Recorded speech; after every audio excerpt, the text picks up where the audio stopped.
Olá pessoal, bem-vindo novamente a mais uma aula. Hoje nós estamos na quarta aula e o tema da nossa aula é os nossos inimigos, tá?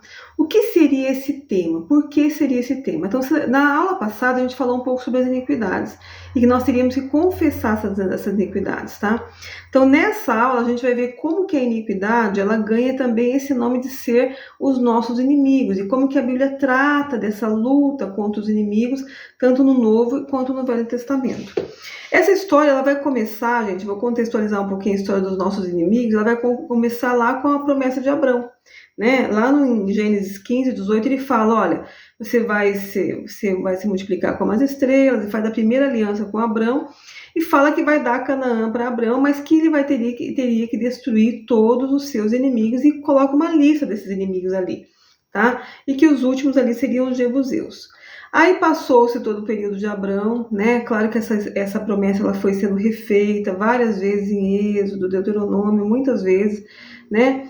E chega lá no homem que luta contra todos os seus inimigos. Lembrando que passaram lá pelo Egito, né? Onde eles estavam sitiados. O Egito significa estar sitiado. E depois foram para o deserto, né, na tentativa de Deus mudar esse coração, mais que o objetivo, que seria pouquíssimos dias, né, acho que 10 dias ali, seria andar pelo deserto e já chegar a Canaã. E Canaã era uma terra que ela estava habitada, tá? E uma terra que cada tribo iria ganhar uma parte daquela terra, mas que ela estava habitada pelos inimigos daquele povo, que seriam os inimigos de cada tribo, tá? E que ficaram naquilo, assim, de muitas alianças feitas, de não conseguir essa vitória completamente. Mas chegou um homem chamado Davi, né, que tinha um coração segundo o coração de Deus, que esse coração é um coração que se arrepende, de um homem que se arrependeu dos seus pecados e também das suas iniquidades e transgressões, e tem essa característica de ter o coração segundo o coração de Deus. Essa é uma das primícias, né, daquele que vai vencer os seus inimigos. Então tem que ter o arrependimento. E o nome Davi significa amado, tá? Então ele foi lá, conquistou a cidade dos Jebuseus, que é a Jerusalém, que ficava no Monte Sião. Tá? Então, o Monte Sião significa monte escalvado ou terra árida. Então, Deus está falando, olha, eu vou pegar o Monte Sião, que somos nós, a terra árida. Lembra que eu falei para vocês que sempre Deus ele é muito didático, ele vai colocar várias figuras para falar da mesma coisa. Ou para falar de nós, ou para falar deles. Então, as cidades é uma outra figura que ele fala de nós, tá? Então, Jerusalém, ele está falando assim, olha, eu vou transformar o Monte Sião em uma Jerusalém, né? Primeiro uma Jerusalém aqui na terra e depois apontando para uma Jerusalém celestial. E essa Jerusalém aqui da terra é uma Jerusalém que somos nós, tá? E o nome Jerusalém significa ensino de paz, é onde vai acontecer o ensino de paz através da obra do Espírito Santo nas nossas vidas. E o que é esse ensino de paz? É o que vai nos tornar filhos e também reis e sacerdotes. Por quê? Porque Jerusalém, então, significa ensino de paz, mas ela continha um rei.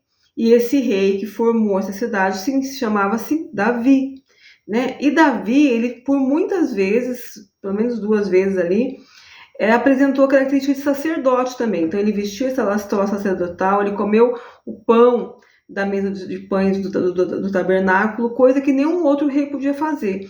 Então estava apontando para nós que nós seríamos reis e sacerdotes, e também para a figura de Jesus, ele, o sumo sacerdote eterno e o nosso rei, né, o rei dos reis. Então, Davi estava apontando para essa figura, né, de ter um rei, tá? E o nome Davi significa amado, dentro de uma cidade que contém um amado, tá? Então, a cidade contém um amado, e que esse amado, né, iria nos transformar nessa Jerusalém e teria um ensino de paz, para que a gente pudesse governar e ter intimidade. Então, somente através do ensino de paz, que é o arrependimento, a confissão e a luta com os seus inimigos, com os nossos inimigos, é que nós vamos chegar nesse lugar de filhos, de rei e sacerdote na sua plenitude. E por que rei e sacerdote? Porque Davi, ele construiu o palácio do governo, tá? Ele não pôde construir o tabernáculo, né? Porque ele tinha as mãos sujas de sangue, mas ele apontou para um homem Deus apontou através da vida dele para o próximo rei que iria construir, que era Salomão, tá? Então, o nome Salomão também significa paz. Então, para a gente ter essa intimidade com Deus, a gente tem que estar com os nossos inimigos vencidos para se restaurar a intimidade. Então, Salomão, que significa paz, ele vai lá e constrói o tabernáculo.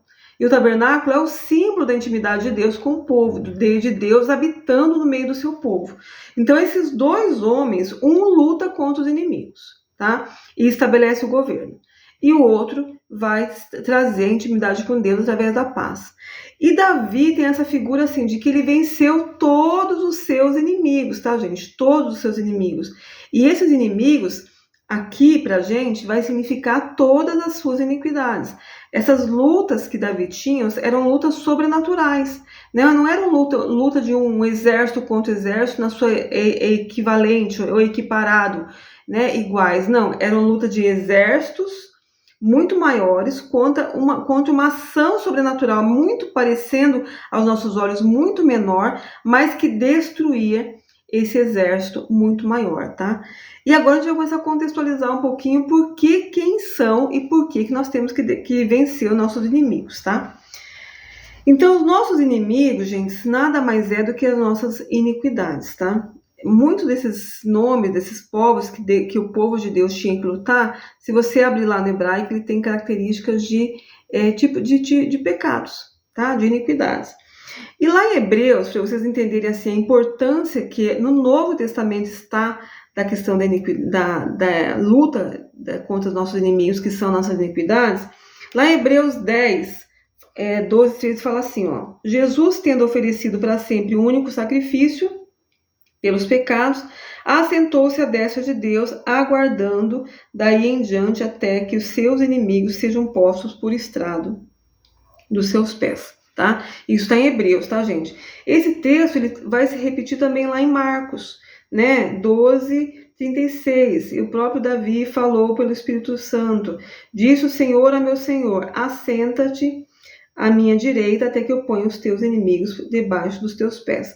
Então Jesus está sentado à direita de Deus, esperando que nós possamos colocar os inimigos dele e nossos debaixo dos pés dele. Tá? E quem seriam esses inimigos, tá, gente? Então, os inimigos são as nossas iniquidades. Mas como que a gente vai detectar, nesse tempo de hoje, esses inimigos, essas iniquidades? E daí tem vários textos, né? Mas tem um que ele começa falando assim, olha, que os nossos inimigos seriam os da própria casa, tá? Lá em Miqueias, né? Fala assim, ó. Depois também Mateus... Depois, outros textos também falam, mas esses dois falam assim, ó, os inimigos do homem serão os da sua casa. Mateus 10, 36 e Miqueias 7, 10.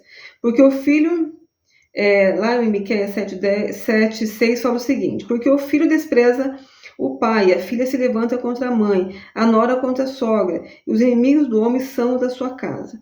E depois tem outros textos que vai falar assim, olha, aqui ele não veio para trazer paz, mas sim espada, né?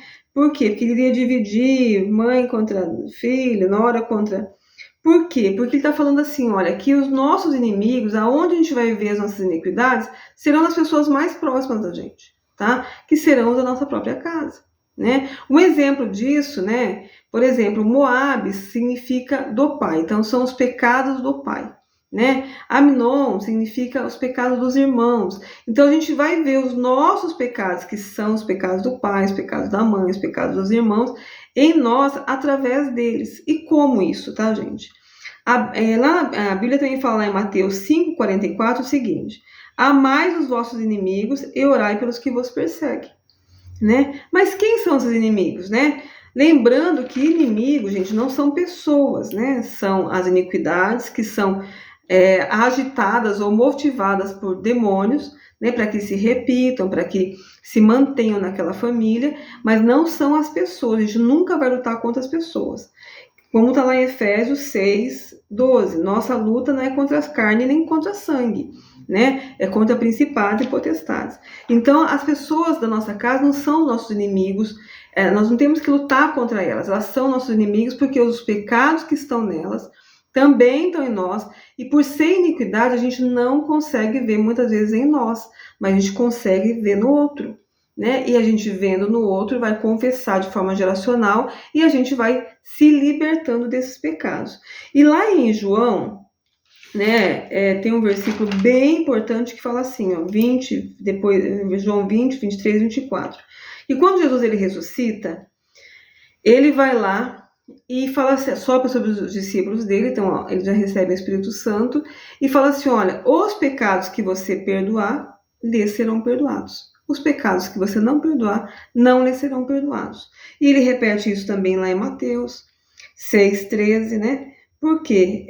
Porque onde é o Pai Nosso, perdoai os vossos devedores assim como eu perdoo, né? Então, tá falando assim, olha, que aqueles pecados que você vê no seu irmão, como iniquidade, você perdoar nele, lhes serão perdoados. Aqueles pecados que você não vê no seu irmão, para perdoar neles, não serão perdoados em você. Por quê? Porque você tem os pecados do seu irmão, tá? Então é assim que é a santificação, a lavagem dos pés, aonde você vai ver no seu irmão e você vai ver em você também, mesmo que você não veja, você vai ter a oportunidade de perdoar de forma geracional, confessar de forma geracional, e esses pecados lhes serão perdoados, tá? Então, os inimigos, gente, nada mais são do que as iniquidades que a gente vai ver no nosso próximo, né? E o nosso próximo, mais próximo que a Bíblia está falando aqui, são os da nossa casa, tá? Porque são as iniquidades que o outro tem e que a gente também tem. Então, para a gente poder chegar nesse lugar de cidade de paz, a gente vai ter que lutar contra os nossos inimigos. Por que isso é tão importante, tá, gente? Lutar contra os nossos inimigos. Lá em Mateus, que fala das bem-aventuranças, né, fala o seguinte, ó, bem-aventurados os pacificadores, porque eles serão chamados filhos de Deus. O que é ser um pacificador? Depois lá em Lucas 6,35 fala novamente sobre isso, né? Pacificador é aquele que luta contra os seus inimigos. Então, para a gente ser chamado filho de Deus, gente, a gente vai ter que lutar contra os nossos inimigos. Senão a gente não vai ser chamado filho de Deus. Olha a seriedade disso, assim, né? Então, a gente é filho de Deus, né? A gente vai se tornar filho de Deus, não mais como escravo, vivendo como escravo, que é o filho imaturo, carnal, onde a gente não confessou os nossos pecados, mas como filho maduro, filho de Deus, quando a gente se tornar pacificador. Pacificador não é não brigar com o vizinho, não é só ser da paz, não é isso, tá, gente? Ser pacificador é lutar contra os nossos inimigos. Então, inimigos, toda vez que tem as lutas lá da Bíblia, né, os inimigos são os nossos pecados, iniquidades e transgressões. E outra coisa que a Bíblia fala que seriam lutas sobrenaturais. Quais são os exemplos dessas lutas sobrenaturais, né? Lá em Levítico, fala, que é bem interessante, fala como é que são essas lutas. Lá em Levítico 26:8 fala assim, ó, 5 de vós perseguirão a 100, e 100 dentre vós perseguirão a 10.000, e os vossos inimigos cairão a espada diante de vós. Então, por que é uma luta sobrenatural, tá, gente? É uma luta igual a de Gideão, é uma luta igual tantas que Davi ele fez, quando ele perguntava, eu devo ir? E Deus falava que ele deveria ir, iria dar vitória. São lutas sobrenaturais. Por quê? Porque quando a gente vai confessando os pecados, no mundo natural, que são coisas que a gente não conseguiria resolver, Deus resolve para a gente, né? Aquelas situações que são impossíveis, que estão ligadas às vezes a pecados, situações da justiça, situações com filhos, que está ligada a iniquidades, que não tem, a gente está há 20, 30 anos orando por isso e as coisas não mudam. Por quê? Porque são lutas que não são nós que vamos resolver, mas que só serão resolvidas a partir da confissão, né, do arrependimento de uma forma geracional e onde Deus vai lutar pela gente. Tá? Como foi com Gideão, como foi com Davi, como esse texto aqui de Levítico fala. Então, esses são os nossos inimigos, tá, gente? Eu espero que vocês tenham entendido, né? É uma aula bem importante, onde vocês vão poder entender a Bíblia de uma forma diferente. Então, inimigos, quando a Bíblia fala, são iniquidades, transgressões e pecados. E nós somos a Jerusalém, onde lá no Salmo 22, 6 e 7, está falando, ore pela paz de Jerusalém. Tá? A paz de Jerusalém é que ela se mantenha livre dos seus inimigos. Tá bom? Um abraço a todos. Até a próxima aula. Eu espero vocês.